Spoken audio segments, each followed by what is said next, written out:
Hello, it's Philip Carr-Gomm here, and it's another Tea with a Druid, Tea with a Druid number 60. And last week I couldn't see anybody's comments. Let's see if I can see them this time. But do please say where you're from, say that you can hear this broadcast okay, so I know that the mic is working. And here we go, Richard, fantastic. Cornwall is the first person in. That's great. Lovely. Michigan, Holland, Netherlands, WV, Western Virginia, is that? California, Eastbourne. Fantastic. The whole range. Fantastic. That's wonderful. Wonderful, wonderful, wonderful. Great, great. Good. Well, so as ever, it's an absolute pleasure to be with you. And I thought I'd share with you. Confessionals always have a certain kind of interest for us, don't they? So I thought I'd do a confessional, confess to you. The problem that I've set up with for myself with these tea sessions. And I think in thinking about it, it has some interesting kind of repercussions in looking at the spiritual life and how we live our lives generally. So it's not just me talking about myself. What I've set up with these things is, of course, Monday morning, I think, oh, it's tea with a Druid tonight.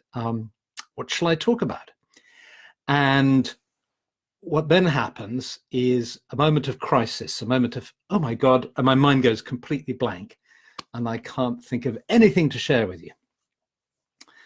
What I then do is I go for a walk or go for a swim or sit quietly and go into meditation, and somehow an idea percolates up. And there's a particular process that I use, which I use in its extreme this morning, because this morning I had an extreme sense of having nothing to share with you. And so I decided what I do is I completely accept the feelings I'm having and just be completely open. So I sensed this sort of sense almost of panic. And I thought, gosh. So I imagined myself sitting here having a kind of panic and not having anything to say. And as I imagined myself doing this, immediately bubbled up, rather like these little bubbles that are coming up the screen here, what immediately bubbled up was the topic for this evening, which is the relationship between spontaneity and planning. Because the challenge for me is always, do I plan what I'm going to say? Do I really think about it? Sometimes write it out, and I do sometimes.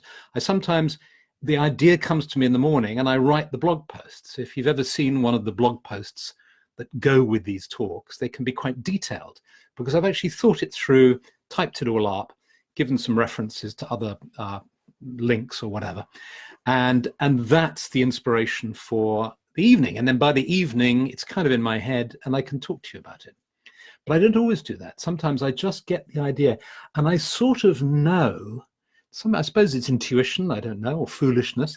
I feel, no, don't actually write it all out and plan it.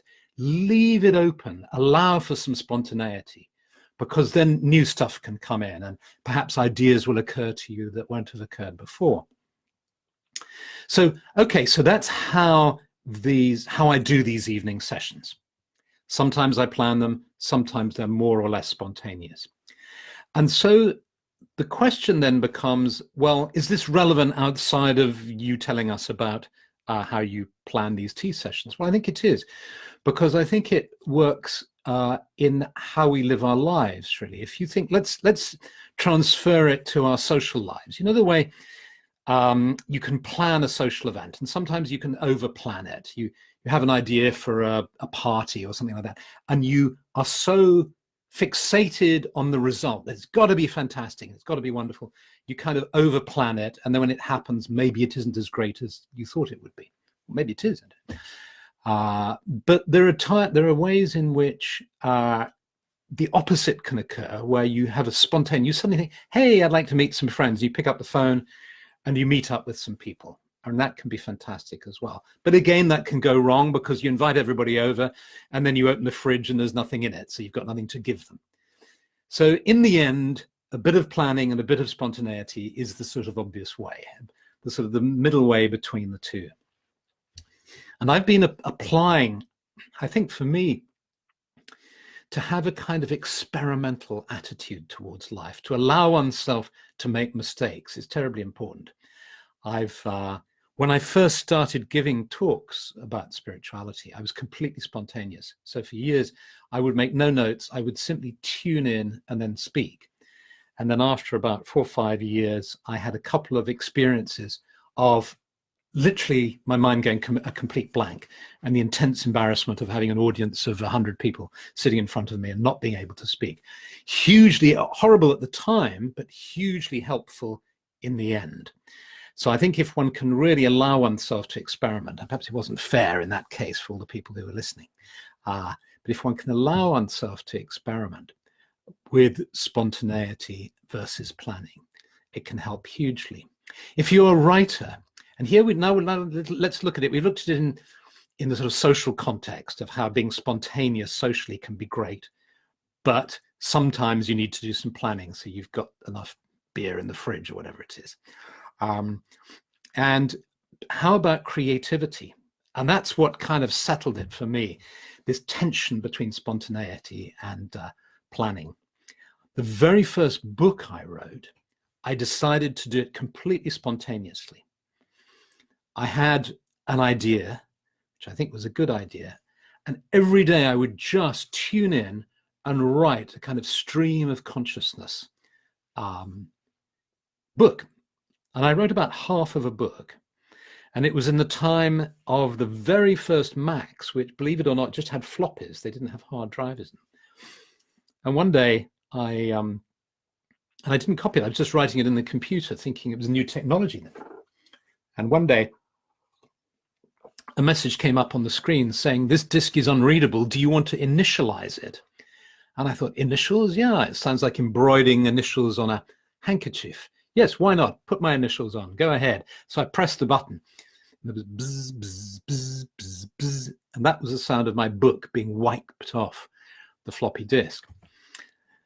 But looking back, it was a good thing because the book was actually a mess. In fact, only one tiny bit of the book remained, which is in a book I wrote called The Druid Way, about the goddess and the long man of Wilmington. But all the rest was lost forever. And it was a good thing because there was no planning at all. So there was just Arwen with no planning. Last summer, I got involved in a huge project, which I eventually pulled out of, called DAU, which is an example of a project where there's so much creativity and so much money and so many resources put into it. It's just spilling out all over the place. And what I've learned in writing is that I need, and I think we all need in creative pursuits, a combination of structure and spontaneity. So with a book, for instance, I'll create a structure for it in my mind, or a course even, whatever, and then start to work with that, always open to changing it and to allowing the Arwen to flow and to bringing in something new. But at least there's a structure, at least my gift of my whatever it is, gift, my talent, my ability, that's the best word, my ability doesn't just run amok. This applies to the spiritual life as well. When we think about doing ceremonies, if you think about a kind of perennial problem, I think a lot of us have in paganism or in Druidry or in ritual in general, is the question of to plan or not to plan. And I'm sure for those of you who've done the seasonal ceremonies, you'll have had times when you've become frustrated by standing in a circle with everybody reading their scripts. And you're thinking, oh God, can't we have some spontaneity in this? Can't it? This isn't my idea of a sort of sacred ceremony.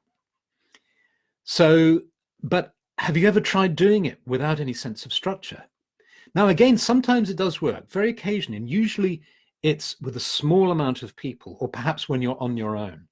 If you decide you want to do a ceremony in the forest, or there's just you and your partner and you want to celebrate Imbolc together at sunrise, or whatever it is, being spontaneous has a greater chance, I think, than those times when you gather 20 people together and say, let's do a spontaneous ritual. It can be really quite ragged. I've experimented with this, and it's really hard, because when a ritual is over planned, it can feel dry and lifeless. And when it's overly spontaneous, it can feel, quite frankly, chaotic, because you're kind of waiting for the next person to say something. Maybe you feel inspired to say something. Those circles, those sharing circles in a ritual, friends, where somebody will say a prayer or something, and then people would be invited to say things, and then shy people don't say anything, and then there's a pause. And when it flows, it's beautiful. But when it doesn't flow, it's just embarrassing, because you're standing there thinking, should I say something? Shouldn't I? Oh, wait a minute, is he going to say something? It doesn't work. So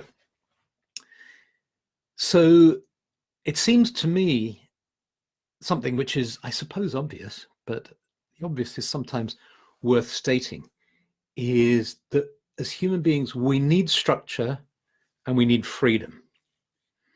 And so what a spiritual tradition offers is it offers a structure. So in Druidry, for instance, we say, look, there are 8 festivals during the year, and these are the guiding ideas behind the festivals. These are the topics that you might like to focus on.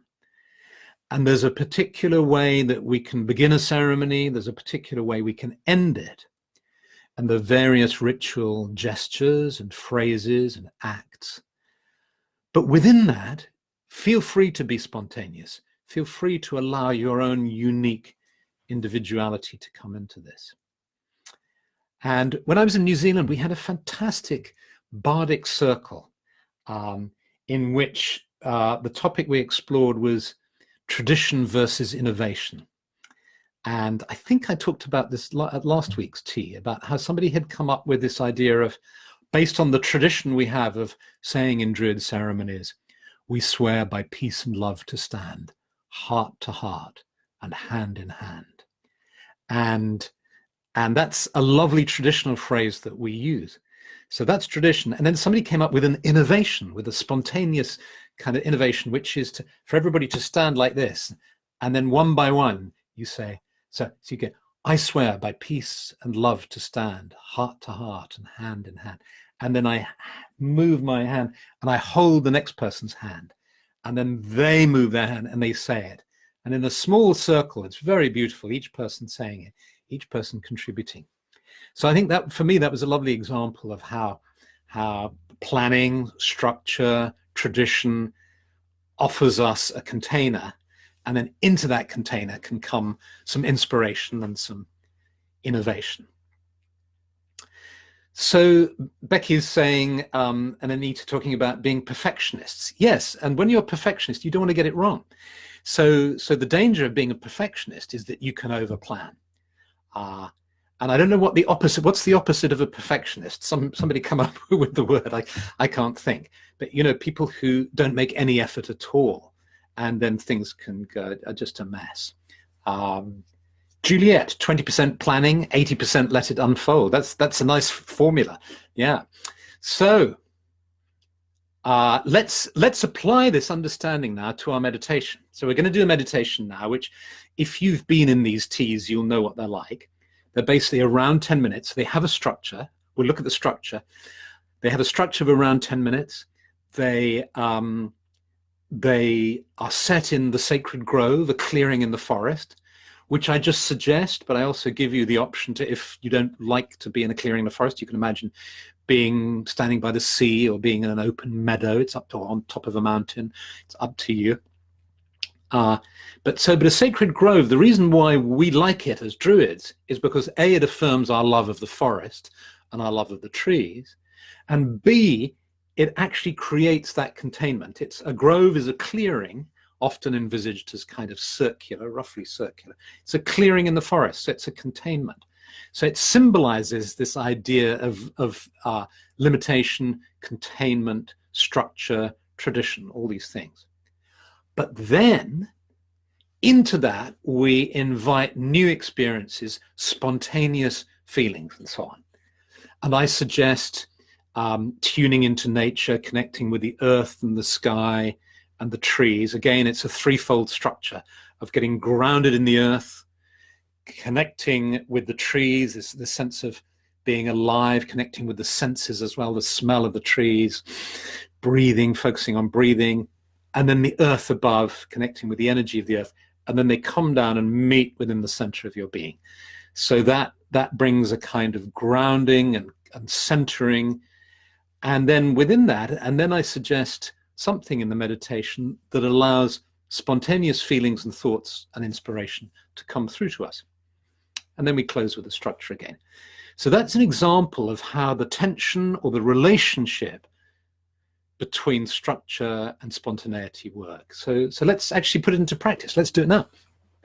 So, okay, so if you're up for this, feel free to keep your eyes open if you want to, or close your eyes to better concentrate on yourself.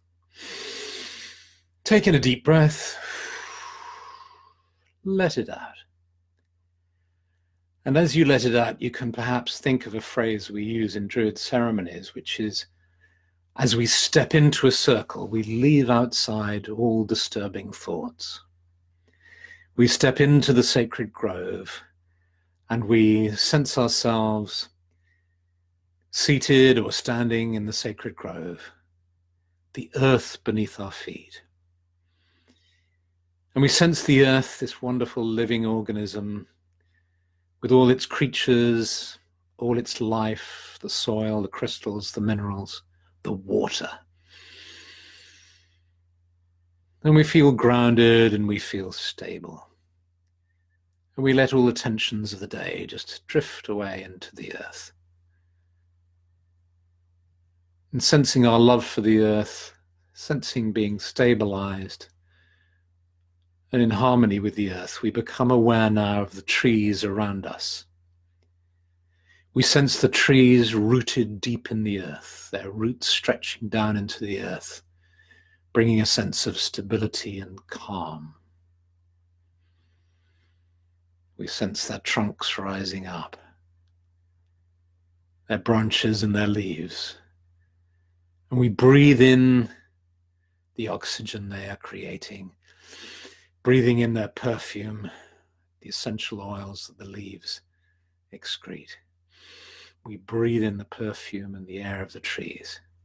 We sense them as our brothers and sisters. We feel their protection and their power.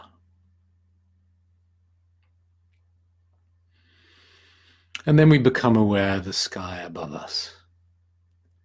And we breathe in the energy of the sky, allowing the energy of the sky to meet the energy of the earth within the center of our beings.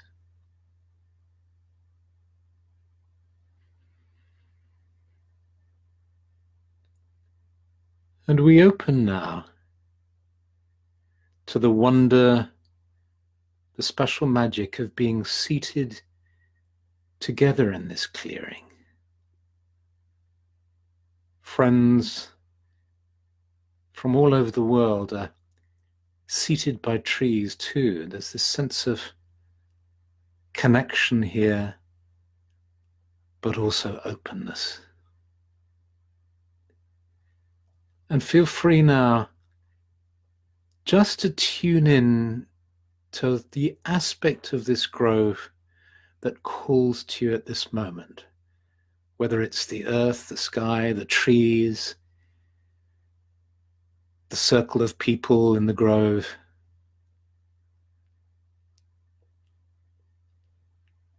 Perhaps you sense a fire burning in the center of the circle.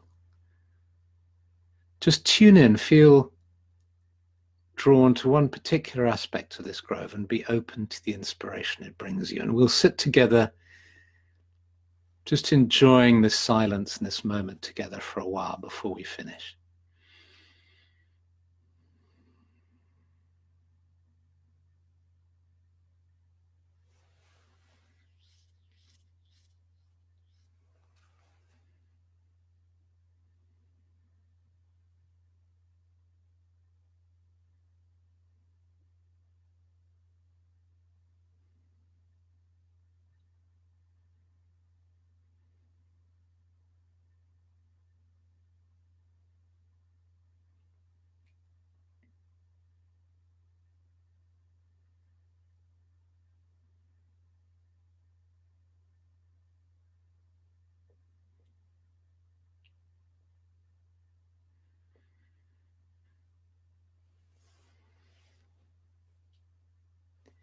And it's possible that you become aware of a creature, a bird, or a creature that comes into the clearing.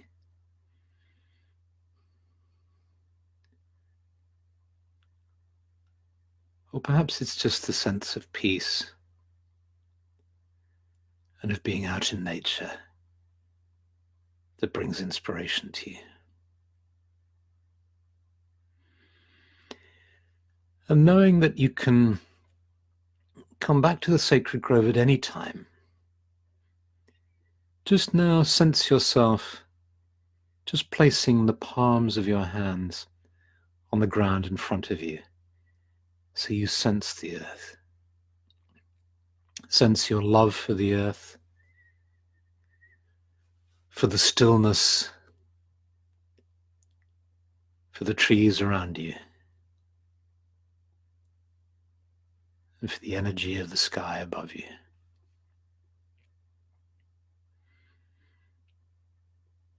And then looking around in the circle through your inner eyes, you then gradually allow your awareness of the sacred grove to fade as you retain any feelings of well-being or of calm or peace that you experienced.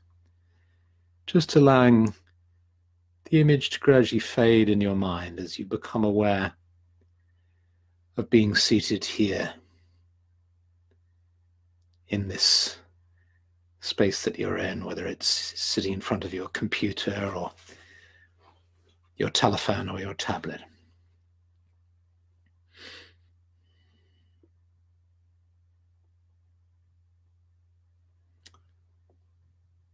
And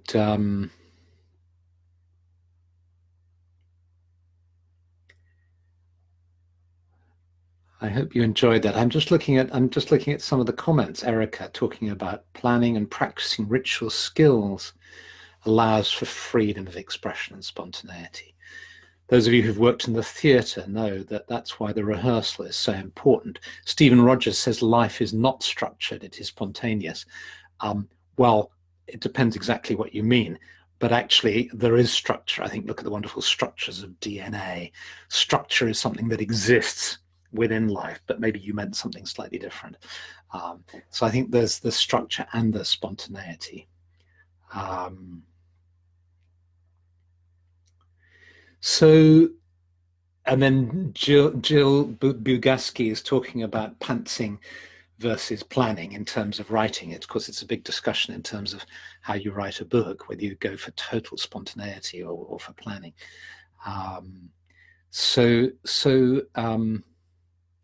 Dean is saying, how does this spontaneity work within larger ceremonies? It's a huge challenge. You know, these big camps that we go to. Let me give you an example of that. It's a very interesting question. People who put on big ceremonies, say at Druid camps, for instance, we've got maybe 100 people. It's a big challenge. So I've been in New Zealand recently, and there were about 80 of us, and there we opened with a Maori, traditional Maori structure, which is called a pōwhiri, which is a greeting and a welcome. So it's very structured in the sense of the visitors stand on one side. So those of us who'd come from England and so on were on one side. And the people from New Zealand of the land were there. And then the ancestors are called in. We are actually, we approach the, we would approach the people seated and then be welcomed. We would sit down, and then somebody would stand up and give a speech that was thought of beforehand, but it had a spontaneity, and it wasn't scripted, spontaneous and beautiful. And then I was invited to stand up and speak, and so was Elke from Australia, and so on. And so it was structured, but within that, we were free to say whatever we liked. And Ema sang a beautiful song, which we're going to put up on the internet, that she had composed the night before.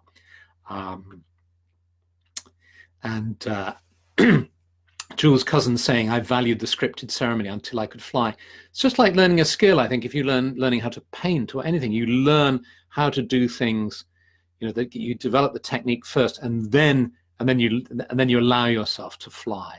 I think that's the thing. But I think in a big ceremony, I think that if you were organizing, say, a ceremony of 80 people and you tried to go for total spontaneity, it would be a mess, in my experience.